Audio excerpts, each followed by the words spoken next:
欲しいですか？欲しいです。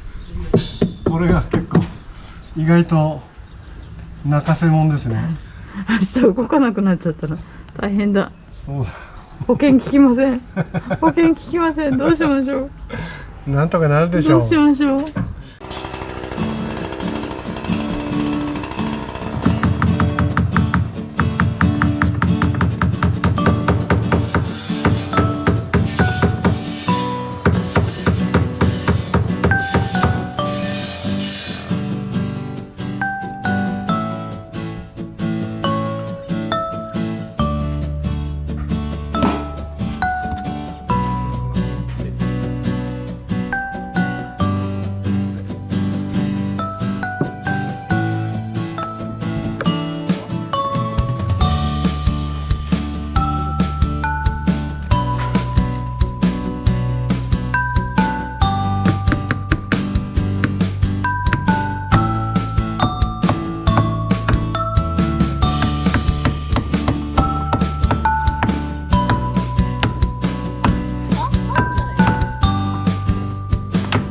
曲がってる。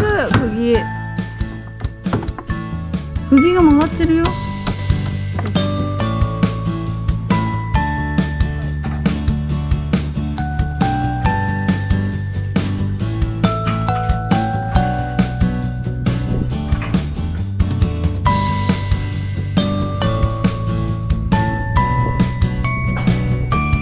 うまくなってから出てくださいよ。あ、そうね。俺ちゃんと下塗りしたからね。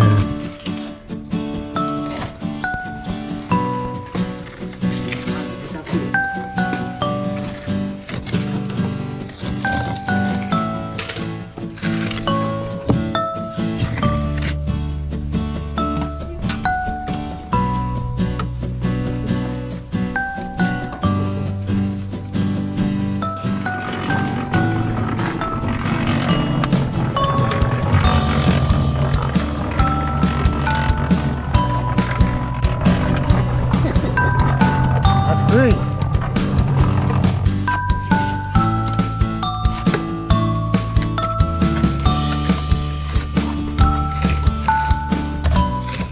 やっぱりお父さんの方がうまいですね。音からしていいですもん。音からしていい。音からしていいですよ。なんかね、下のせがれさんのやつはね、音がね、ちょっとね。プラスチックだ。またなんか言い訳してますよ。プラスチックは音が違う決まってるんだ。コテのせいにしてますよ、なんか。